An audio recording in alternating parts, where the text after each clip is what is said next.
Amigos, nos acompaña hoy en esta consulta la doctora Ivonne Peña.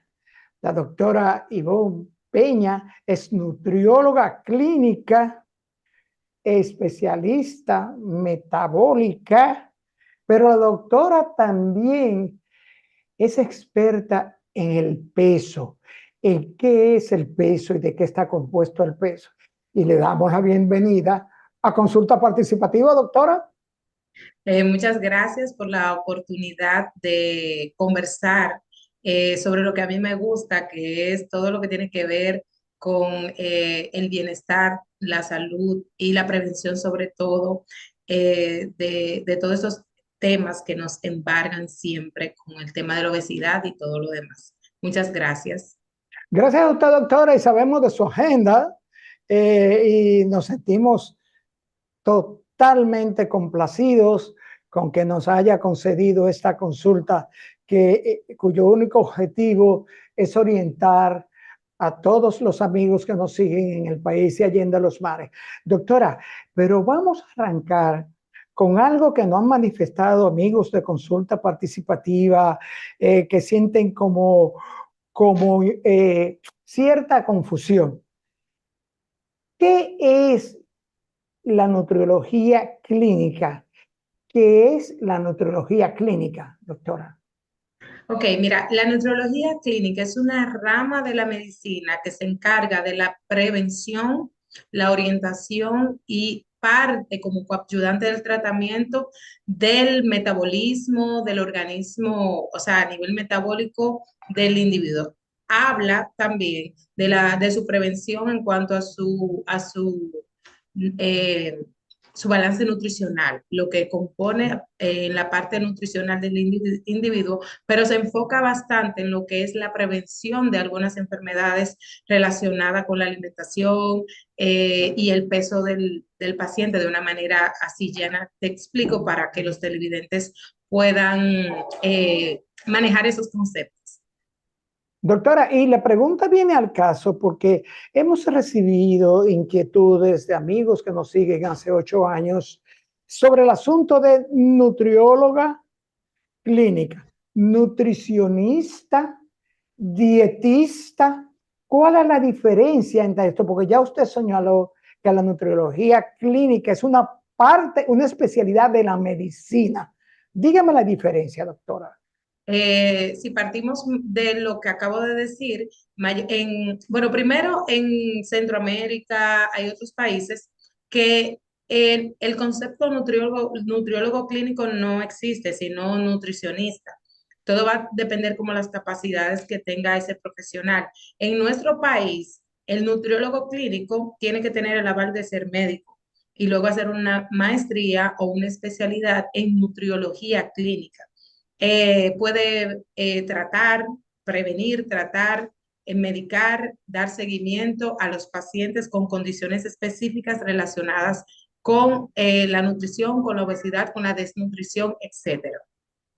El nutricionista es como el asistente o se encarga de dar seguimiento bajo otras direcciones a un paciente, de hablarles de la manera preventiva sobre su situación que pueda tener, pero no puede medicar, no puede tratar ninguna enfermedad.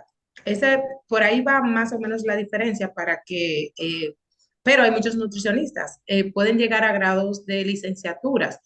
El nutricionista puede llegar a un grado de licenciatura, por ende no tiene la facultad de medicar o de tratar comorbilidades o enfermedades, pero todos hacemos equipos. Sí, lo sé, doctor, lo sabemos y realmente que tenemos harto conocido de la calidad de los equipos que tienen que ver con la nutrición de todas las personas, los pacientes que donde ustedes asisten. Y el dietista, el dietólogo, El doctor. dietista, mira, el dietista, según las condiciones clínicas que tenga un paciente, un nutriólogo clínico puede dedicarse, siendo médico, haciendo la especialidad o la maestría, de trabajar la parte de la dietoterapia. y va a depender de las condiciones clínicas que pueda tener ese paciente. Si en ese caso es el nutricionista, va a estar dado por pautas dirigido por el nutriólogo clínico o el endocrinólogo. Con esas indicaciones puede basar como el seguimiento dietoterapia de ese paciente, pero vuelvo y reitero, no puede medicar y no puede, o sea, no puede poner un tratamiento completo, medicar, una indicación de medicamentos que ayuden a tal situación, a menos que no sea un endocrinólogo o un médico nutriólogo clínico. Bien, a propósito de eso, doctora, ¿qué enfermedades médico, nutriólogo, médico, nutricionista, qué enfermedades ve y trata el médico nutricionista?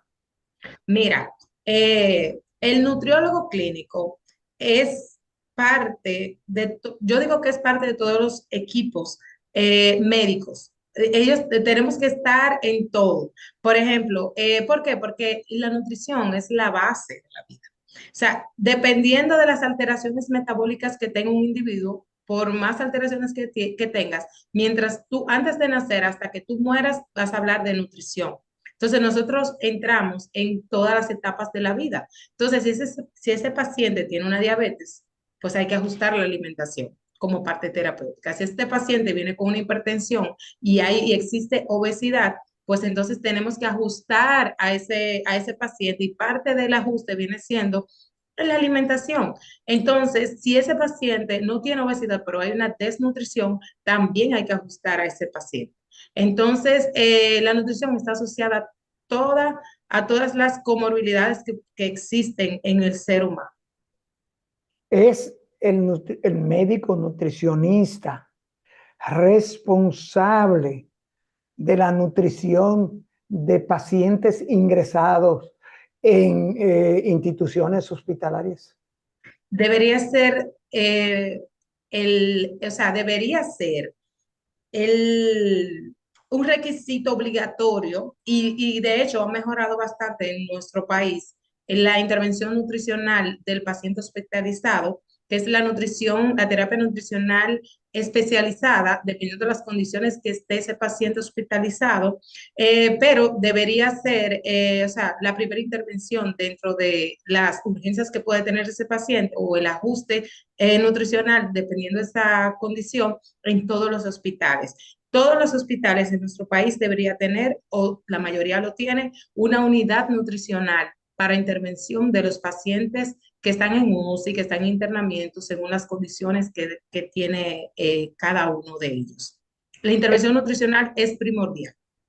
O sea, podemos corregir entonces, doctora, que si un paciente ingresado no es tratado por un médico nutriólogo o un profesional de la nutrición debidamente, pudiera esto traer desnutriciones de nutrición peligrosa. Solamente Solamente con el ingreso del paciente ya proyectamos que ese paciente va a experimentar un tipo de desnutrición o un tipo de disminución de su masa muscular, por ende pone en riesgo y ayuda a lo que es el tratamiento del por qué ese paciente está ahí. Por ejemplo, la intervención nutricional en un paciente que va a cirugía sale con menos riesgos de esa misma cirugía en el sentido de su recuperación y de su sistema inmunológico, de su cicatrización, el mismo coste del mismo hospital, que un paciente que no tenga una intervención médica nutricional.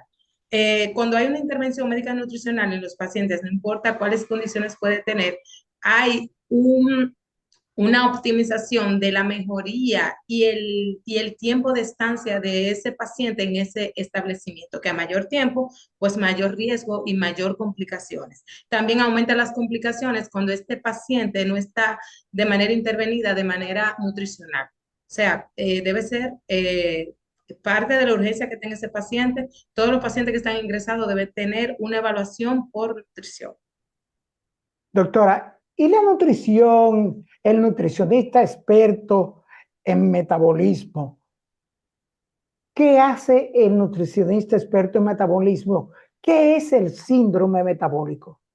Mira, El metabolismo, todos los seres humanos, o sea, lo tenemos. Lo que hay es descontroles metabólicos. Y cada paciente que tenga un descontrol, hay que valorar o evaluar cuál es el descontrol para poder entrar a ese ajuste que va concomitante según la condición que tenga este paciente. Eh, Todo nutriólogo clínico, todo médico endocrinólogo, mayormente evalúa el metabolismo del paciente para conocer sus alteraciones o qué ajustes debemos de tener. O sea, que todo nutriólogo clínico debe manejar lo que es el metabolismo. O sea, no es una especialidad aparte, porque estamos regidos por el metabolismo, que son funciones básicas que se hace a nivel del organismo. Entonces, mayormente el nutriólogo clínico siempre tiene que manejar el tema metabólico. El síndrome metabólico no es más que alteraciones que se da en un individuo cuando hay alteración hormonal, cuando hay alteraciones a nivel bioquímico de ese mismo organismo, entre otras alteraciones. Siempre lo vamos a ver cuando tenemos análisis más allá de una historia clínica que lo apoya también, a análisis de laboratorio, estudios específicos y también un examen corporal, que más adelante me imagino que vamos a hablar de qué, de cómo está conformado tu peso y habla mucho ahí del metabolismo. Quiere decir, doctora, que el síndrome metabólico puede devenir en patologías que pudieran ser perjudiciar en extremo de la persona.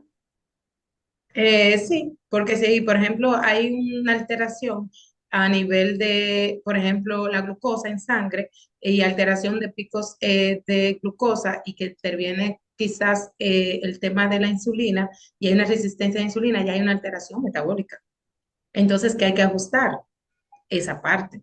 Entonces, claro que sí. Si no se ajuste, entonces de manera crónica y progresiva vamos a tener ese círculo vicioso y tiene que ver con el metabolismo.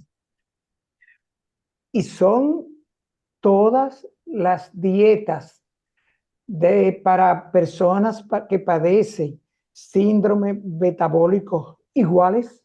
Jamás, nunca. De hecho, ahora hablamos de lo que es la medicina de precisión. Hay muchos métodos de pérdida de peso, hay muchas herramientas pero no todo el mundo que tenga quizás un exceso de peso y un porcentaje de grasa aumentada va a reaccionar a ese tipo de directriz alimenticia o esa dieta. Entonces tenemos que ver mucho y evaluar mucho lo que es el individuo. O sea, desde su ambiente, su epigenética, en el punto de vida que se encuentra en el momento y muchísimos más factores que van a diferir de quizás tu hermano, que si tienes un hermano, perdón, quizás de una persona similar, por ejemplo, a usted, que tenga quizás acciones parecidas. El metabolismo responde de manera diferente porque tienen que ver muchos factores para cómo llegar a ese punto. Entonces, una sola directriz de alimentación, estructura, déficit calórico, dieta, pues no le va a funcionar a todo el mundo igual. De 1.000 personas le van a funcionar a 5 de manera sin seguimiento, pero no es lo que quizás te toca hacer a ti. Es el metabolismo, el problema, el padecimiento de síndrome metabólico, responsable absoluto de la obesidad. Son las acciones que llevan al paciente a que se altere ese sistema. O sea, son las acciones que hay que ver una parte genética, hay que ver una parte ambiental, hay que ver una situación clínica, hay que evaluar bien al paciente, porque cada uno va a tener una causa diferente, aunque hablemos del mismo tema. Entonces, a veces el ambiente social, el ambiente hace que la parte genética se altere. Entonces sí tenemos una alteración metabólica, pero puede ser que haya un tema metabólico genético y tú controles la parte del ambiente, pero ya ese es un tema genético. Pero lo que más se ve es al revés, que la parte ambiental alteren la parte genética y por eso entonces hay una alteración en el metabolismo. Entonces, por eso es que debemos ver al paciente de manera individualizada para saber cuáles son esas causas, tanto ambiental como genética, cuál es tu prevalencia, cuáles son los riesgos, quién eres, o sea, cómo te conduces, qué no haces, qué haces, para llegar entonces a ese punto de decir, ok, ven, siéntate, vamos a organizarte, vamos a hacer esto, vamos a ponerte esto, vamos a darte una proyección y vamos a trabajar tu caso, pero de manera de precisión, de manera individualizada.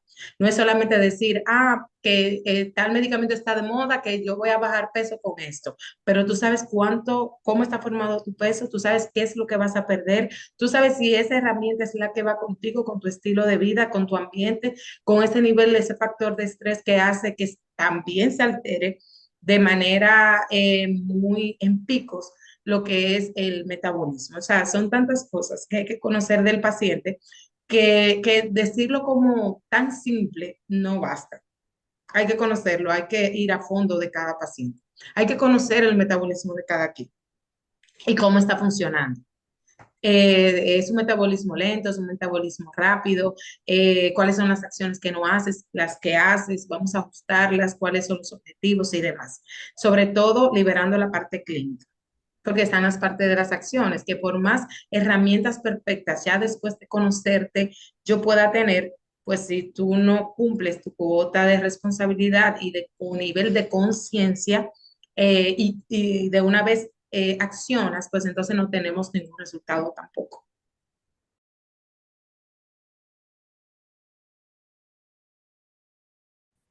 Doctora, quisiéramos hablar de los tipos de dieta, pero realmente entrar en el tema de los tipos de dieta, los tipos de alimentación, el problema, se nos iría el tiempo y hay un tema que nosotros queremos que usted le explique a los amigos de consulta participativa.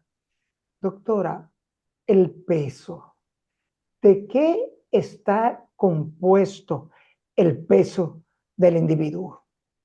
Mira, ese es un punto donde yo siento que la mayoría de las personas se encuentran un poquito en el aire, porque se alarman mucho cuando dicen, por ejemplo, ay, tengo que bajar 50 libras, tengo que bajar 30 libras, pero muchos quizás no conocen lo que es la composición corporal o su composición corporal. Entonces, el peso no es solamente un número, no es solamente subirse a la balanza y decir, ay Dios mío, he subido 20 libras, tengo que bajar 30. No. Lo ideal es que esa persona o ese paciente se dirija a un profesional que le pueda explicar de cómo está conformado su peso. Y el peso está conformado por varios compartimentos. Eh, Tú puedes tener 80 kilos o 190 libras, quizás hay que relacionarlo con tu estatura, pero no solamente relacionar cuánto tú pesas y tu estatura, sino también saber de qué tú estás conformado, en el sentido de que qué tantos litros de agua yo tengo en la etapa de la vida que yo estoy y si soy hombre o soy mujer. ¿Qué porcentaje que me hubiese gustado poner una imagen para que se pueda como relacionar? Que si estás reteniendo líquidos, si no estás reteniendo líquidos, qué es lo adecuado para la etapa en la vida en la que me encuentro y los litros de agua y las acciones que hago o no hago. También tu masa musculoesquelética, o sea, dentro de tu peso que tú te alarmas y no sabes en qué condiciones está, y tiene que ver mucho con la parte metabólica y la tasa metabólica basal, es el porcentaje o el peso en kilogramos o libras de lo que es el músculo y los huesos, que es la parte musculoesquelética. Hay un porcentaje de ese exceso de peso que tú me hablas, que hay que incluir el músculo y los huesos, y los órganos, y la piel, y los cabellos, y todo lo que conforma a una persona. Entonces, también, sobre todo, hay que ver el porcentaje de grasa corporal, tanto en peso como en porcentaje. Si hay grasa visceral, cómo está la relación de la grasa visceral y la grasa subcutánea, una es más peligrosa que otra, aumenta todos los riesgos, dispara todos los indicadores a nivel cardiometabólico, de la obesidad central. Por ejemplo, en los hombres, el perímetro de cintura nos habla mucho de enfermedades y riesgo de enfermedades cardiometabólicas, resistencia a la insulina. En la mujer, el almacenamiento de grasa es más tipo pera, es más en los muslos, en las caderas. En los hombres es más central, como acabo de decir, a nivel del perímetro de la cintura y demás. Entonces, cuando hay una relación donde tú tienes un peso elevado, según ya las comparaciones de tus pesos anteriores, que tú sientes que está elevado, pero ese peso es, eh, el peso está sujeto o sustentado en grasa y hay una disminución de tu masa muscular, hay problemas, hay un desajuste metabólico. Y eso te dispara los indicadores, como vuelvo y digo, de enfermedades metabólicas o cardiometabólicas. Pero si tú tienes ese mismo peso, que quizás tú lo estás viendo que incrementó el peso, pero el ajuste es quizás, por un ejemplo, el músculo que lo tienes en un 40% o en 40 kilogramos, dependiendo tu altura, y tu grasa está por debajo de 20, está en 15, entonces no debes preocuparte porque no hay ningún riesgo. ¿Por qué? Porque tu peso está elevado es por tu masa muscular, no por el porcentaje o el almacenamiento de grasa en exceso. Entonces, cuando yo digo de qué está conformado tu peso, qué es lo que te preocupa, cómo estoy funcionando, cuál es mi nivel de estrés, cuáles son las actividades que hago, que no hago, tengo depresión, tengo alteración a nivel de la microbiota, cuáles son los indicadores que de verdad me identifican que tengo que trabajar, pues eso lo hace a nivel de una evaluación, a nivel metabólica, con un profesional. Entonces, ¿de qué está conformado tu peso? Tú tienes que mirar qué porcentaje o litros de agua tienes, cómo está compuesta tu masa grasa, cómo está compuesta tu masa muscular. ¿Tienes retención de líquido? ¿No tienes retención de líquido? ¿Hay grasa en el hígado? ¿Hay o grasa visceral, etcétera? Entonces, cuando yo hablo de qué está conformado tu peso, básicamente es que tú conozcas cómo tú estás funcionando y cómo tú estás conformado y de qué ese es el exceso. Y eso mismo te va a dar un parámetro de por dónde vas a ir con el tratamiento. O sea que por más que tú veas una herramienta de peso que pasa mucho con los pacientes y con las personas interesadas por perder peso, que siempre se enfocan en que es el balón, que si una cirugía, que si un tratamiento farmacológico, ponen como en primer escalón al tratamiento sin saber de manera de precisión qué es lo que va a trabajar ese individuo o qué va a trabajar esa persona, por dónde tiene que empezar, dónde que tiene la disminución de la masa muscular, qué alteraciones a nivel clínica tiene. Entonces, no conocen esa parte y solamente se enfocan con la herramienta que viene siendo parte del proceso, pero no es por donde debemos de empezar. Lo que nos aclara por dónde vamos a empezar es todo esta evaluación que podemos tener con ese paciente. Doctora, y entonces la que se llama, lo que se llama masa residual. La masa residual es lo mismo que la masa grasa. La masa residual es todo lo que no es la masa muscular. Todo lo que no es masa muscular La es masa masa muscular. residual. Exactamente. Lo que pasa es que ahí como que se divide en dos y ya. La masa musculoesquelética y la masa, el agua y la masa residual. Entonces, es todo eso que como que resta, pero yo te lo definí mejor. Y te digo que tenemos que ver los litros de agua según tu condición y tu edad y tu sexo y sobre todo tu estatura, porque los litros de agua de una persona que mide 6.1 no es lo mismo que el que mide 4.9. Entonces, todos esos compartimentos dentro del organismo es lo que forma el peso de una persona. Doctora, usted ha dicho una cosa tan importante y nos lleva, doctora, a la creencia generalizada de que las personas que están en sobrepeso, todo su sobrepeso es grasa.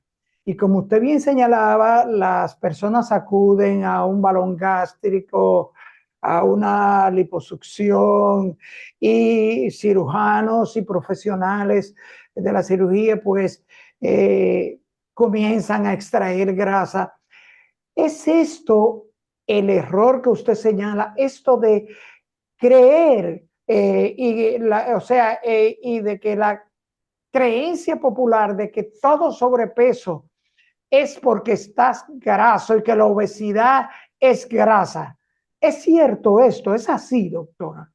Mira, si nos vamos a los parámetros que hace que diagnostiquemos obesidad, vuelvo y te hago el ejemplo que tú puedes tener, por ejemplo, un diagnóstico de obesidad grado 2, pero cuando tú conoces la composición de tu cuerpo, porque tienes una excelente masa muscular, en un gran porcentaje, por ejemplo, los fisiculturistas, un ejemplo, los fisiculturistas pesan muchísimo y si tú lo comparas con otro paciente que no tiene esa misma proporción de músculo, pero en vez de músculo va a ser grasa, entonces ahí sí hay un tema clínico y demás. Pero el peso no tiene que ver, por ejemplo, con el tipo, si hay obesidad o no, sino cómo está conformado. Doctora, debe haber un equilibrio, grasa, masa muscular, masa residual entera. O sea, debe haber un equilibrio. Esto de tener una masa muscular tal vez en un 60, 70%, ¿es esto equilibrado? ¿Es Eh, saludable esto? claro que sí, siempre y cuando no tenga estimulantes y cosas para crearla, porque hay un tema a nivel hormonal, pero claro que sí. De hecho, la masa muscular es lo que te garantiza a ti que cuando tú tengas 65, 70, 80 años, tú puedas hacer algo tan simple como sostener un objeto. Tú puedes hacer algo tan simple como amarrarte los cordones del zapato. Tú puedes hacer algo, por ejemplo, de que la rodilla, las articulaciones no se rocen. ¿Por qué? Porque tienes una buena masa muscular y es lo que te da sostenibilidad en la vida.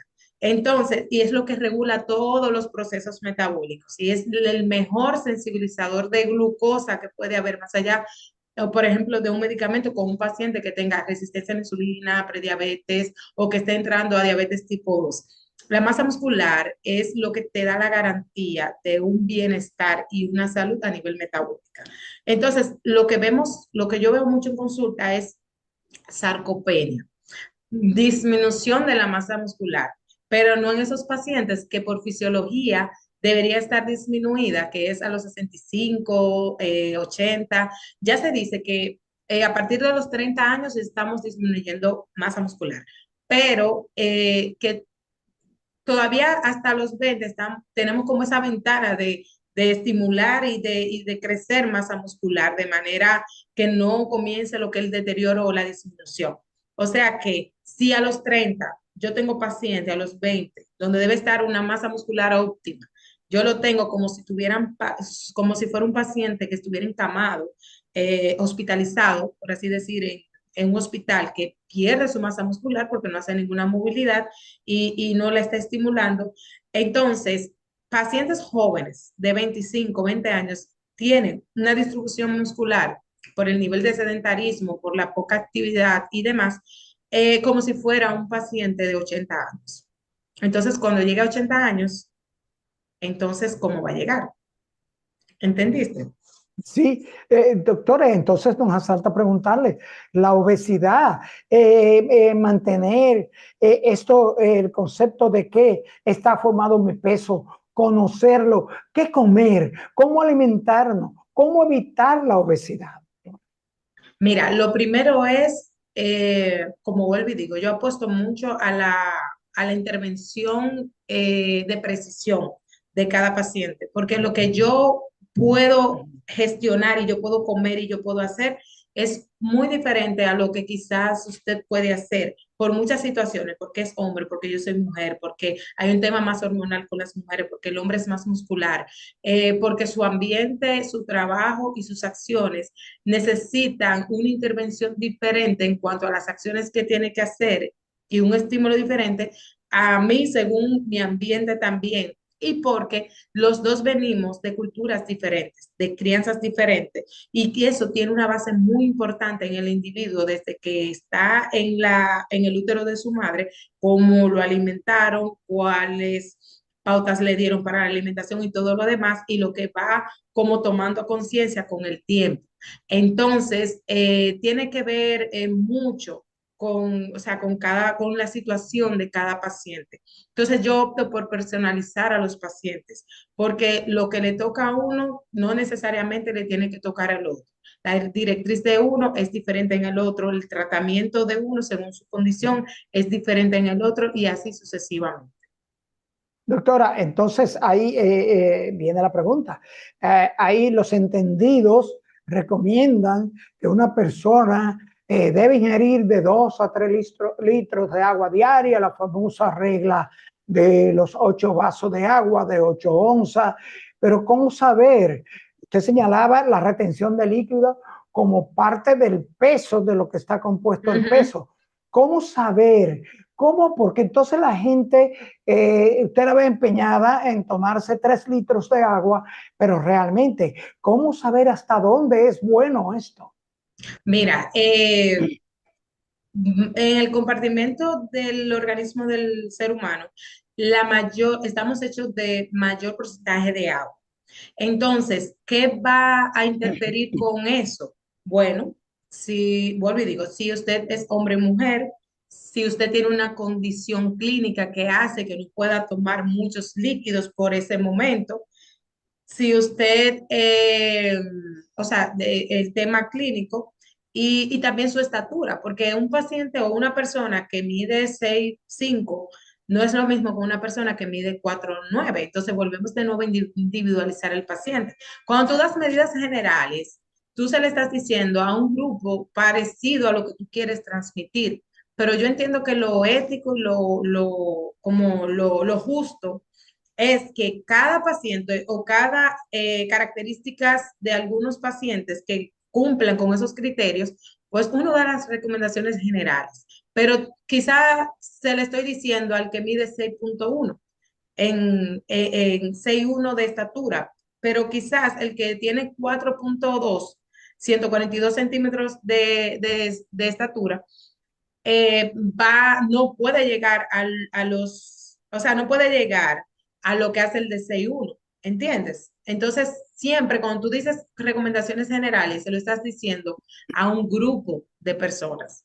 Y lo justo sería eh, como evaluar esos grupos o esas personas y decirte de manera de precisión, mira, en esta situación de tu vida, en esta calidad de vida que tú quieres implementar según los objetivos que quieres tener y en la edad, el sexo, el ambiente y lo que te permite tu ambiente, podemos ajustar esto, esto y esto con tal situación clínica. Entonces, cuando ya tú precisas a un paciente que lo individualiza, pues es más certero y es más realmente, porque si no, el paciente se queda con esa recomendación general y ya visita al especialista como ya porque hay una complicación. Entonces yo soy de la que prefiero que el paciente escuche la recomendación que le compete, pero después de una evaluación. Doctora, se nos acabó el tiempo, pero hay una pregunta que no puedo dejar de hacerla que nos escribió una amiga de consulta participativa. Es cierto, dieta, la palabra dieta, es cierto que toda dieta tiene que ver con restringir la ingesta de alimentos.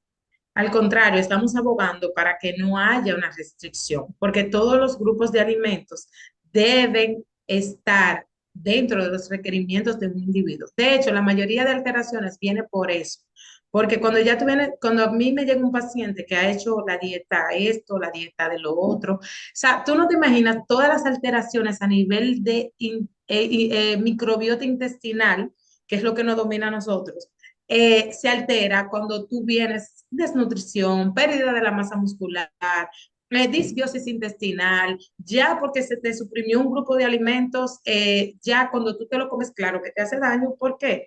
Porque usted suprimió ese grupo que asimila, o sea, esas enzimas que asimila ese grupo de alimentos, ya tú la alteraste. Entonces, no estoy de acuerdo. No es Doctora, así. se nos acabó el tiempo, pero dígale a los amigos de consulta participativa dónde pueden contactar a la doctora Ivonne Peña. ¿Dónde está la doctora Ivonne Peña? Yo estoy en la Núñez de Cáceres, en la Plaza Prado Sur, en una unidad de nutrición que se llama Doctor Ivonne Peña.